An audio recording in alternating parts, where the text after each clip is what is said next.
కొంతమంది అభిమానం చూస్తే అబ్బబ్బబ్బబ్బబ్బబ్బబ్బా మీ అభిమానం సల్లగుండా అని అనాలనిపిస్తుంది. సినిమా హీరోలకు రాజకీయ నాయకులకు ఉన్నంత మంది అభిమానులు ఎవ్వళ్ళకు ఉండరు.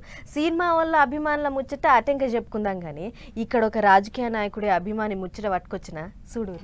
కాళ్లకు చెప్పులు లేకుండా నడుచుకుంటూ వస్తుండు కదా. ఇగో గీన పేరు రాంపాల్ కశ్యప్. హర్యానా రాష్ట్రంలో ఉన్న కైతల్లుంటాడు. గీ అన్న మన పిఎం మోదీ సార్కు వీరాభిమాని. గీ అన్నకు మోదీ సార్ మీద ఉన్న అభిమానం చూస్తే అబ్బా అబ్బా అబ్బా ఏం అభిమానం, మీ అభిమానం సల్లగుండా అననోళ్ళు ఉండాలంటే నమ్ముల్లి. మోదీ సార్ మీద ఉన్న అభిమానం కొద్దిగా ఏం తక్కువ 14 ఏళ్ల సంది కాళ్లకు చెప్పులు లేకుండా ఉత్తకాళ్లతో తిరుగుతుండాట. అభిమానం మంచిగానే ఉన్నది కానీ కాళ్లకు చెప్పులు లేకుండా తిరుగుడేందంటారా.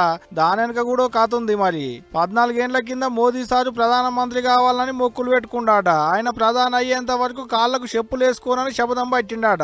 అన్నట్టే మోదీ సారు ప్రధాని అయ్యిండు. అప్పుడన్నా వేసుకుంటా అంటే అది లేదు. ఎందుకంటే మోదీ సార్లు కలిసినాకనే చెప్పులు వేసుకుంటానని ఈసారి మంగమ్మ శపథం పట్టిండు. అట్ట 14 ఏళ్ల సంది కాళ్లకు చెప్పులు లేకుండానే తిరుగుతుండు గీ అన్న. మరి గీ ముచ్చట మోదీ సార్కి ఎట్టరికైందో ఏమో గాని హర్యానాకు వచ్చిన మోదీ సారు కశ్యప్ అన్నకు ఫోన్ చేసి ఇంటికి పిలిపించుకున్నాడు. అంతేకాదు మోదీ సారే దగ్గరుండి అభిమానికి ఇగో ఇట్లా కాళ్ళకు బూట్లు తొడిగిండు.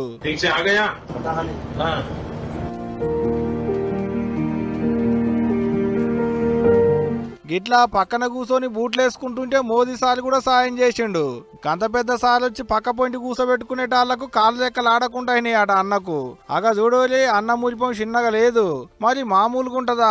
పిఎం సారే దగ్గరుండి కాళ్లకు బూట్లు తొడిగితే గా సంబరానికి పట్టు దొరుకుతుందా?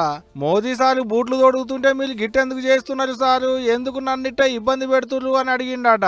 గాని ఏ మాట కా మాట గంత పెద్ద లీడరు, దేశానికి పెద్ద మనిషి అటువంటి పిఎం సారు అభిమాని కాళ్లకు బూట్లు తొడిగిండంటే తారీఫ్ చేయాల్సిందే.